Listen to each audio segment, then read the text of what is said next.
we are with private providers, and frequently through the regional connects.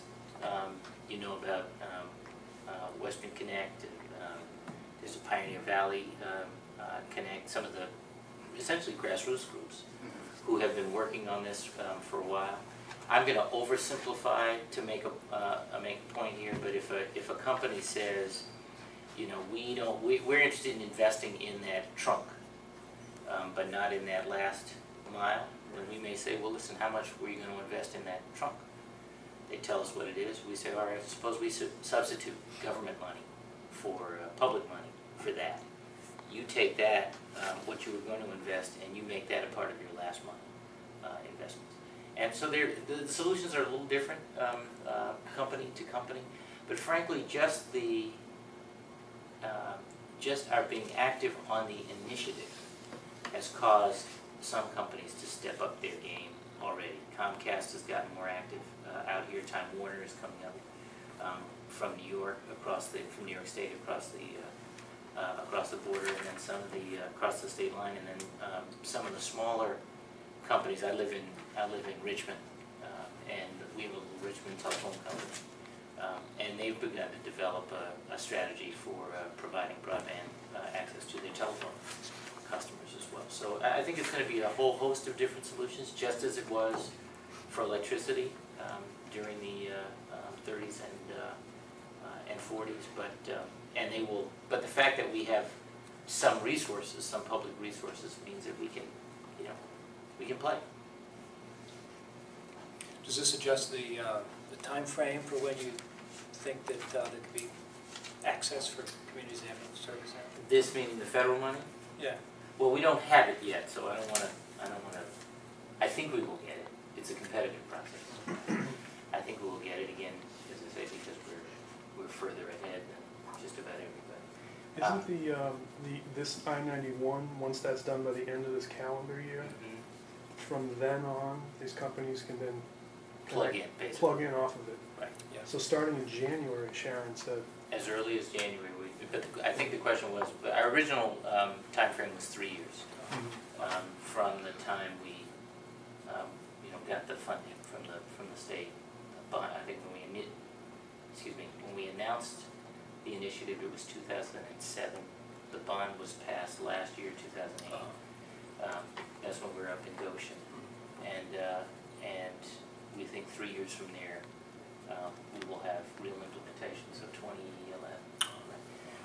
And I don't know the answer to the question whether if we get a multiplier we can do it in 2 years rather than 3, because the spin, that the influence or impact may be that we get to that best solution rather than the interim solution rather than speed.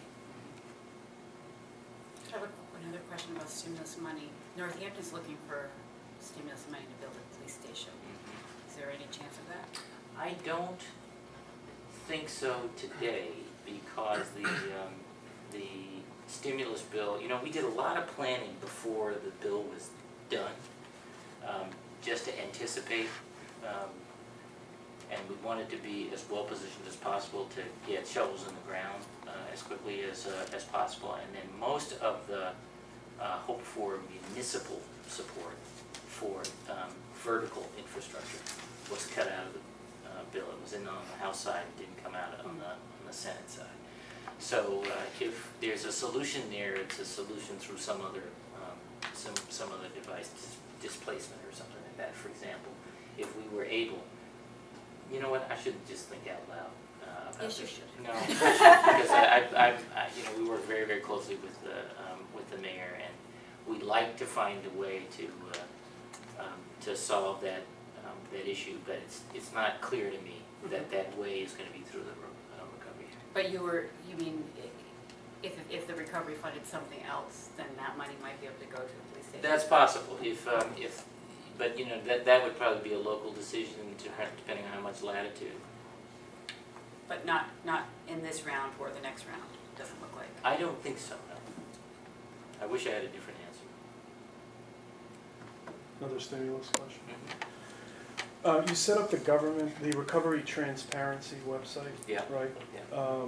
One of the things that it's been difficult for us to do, and probably for others in the state trying to track this, is there's been a lot of emphasis from the president on job creation and retention. We've had great difficulty trying to figure out for the projects that have already started, particularly transportation ones, of whether new jobs have been created, whether they've been retained by these contractors. Who's tracking it on the state level? When can we expect to see some information on that? New Hampshire's Department of Transportation posts monthly reports on hours worked, number of employees on these particular stimulus jobs. Jeffrey Simon, who's the infrastructure, we call him czar sometimes, is responsible for that, and if it's not on the website, I will assure that it is. It ought to be.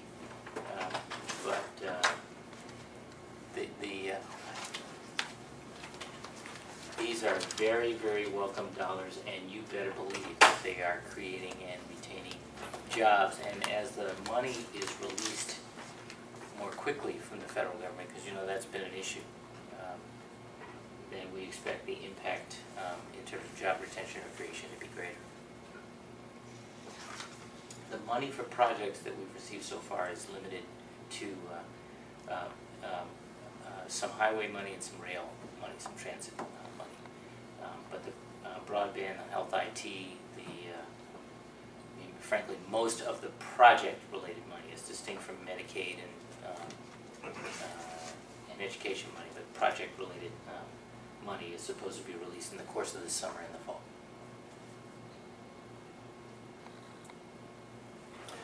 Some political things? Yeah. Do you think that the reform that you managed to work through this spring is going to have the right kind of traction in the minds of voters, and that it will help rebuild trust in government? Well, that's up to me and up to you. There's no doubt but that the public has been clamoring for changes in the pension system, in transportation, in ethics, in flaggers on the roads, and auto insurance, and healthcare. Those are all reforms that we've been able to deliver on. We're going to have to get them implemented. We're talking about issues that have been on people's minds for a decade. So it's going to be up to me to make sure people know about that. It's one of the great things about a campaign, because you get a chance to sum it up and then talk about how it relates to where we're going. And I say respectfully, it's up to you, meaning the media, to tell that story. But I think it's important. I don't think it's enough for us to assume that we pass some legislation as significant as I think this is, and assume that people have had their trust in government restored.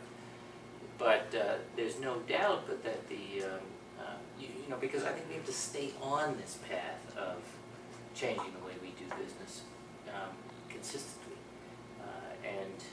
and then start to deliver real results. I think that but there's no doubt that headline after headline, day after day, about some shenanigans around gaming the pension system, or exploiting the ambiguity around the old rule in Gibbs, or the 23 years out, 23 years in health retirement rule at T in the context of transportation. Auto insurance competition has brought hundreds, in some cases thousands of dollars of savings to individuals and families. And by the way, if you folks have not shopped for your auto insurance, shame on you. Shame on you. Because this is one of the things we find. We've been on autopilot for so long in this area, where all you have to do is it didn't matter who your coverage was, because it was the same price. All you got to do is get on the web and shop around a little bit. There's huge savings. And that's on account of a change that we made, like so many others that folks have been talking about a long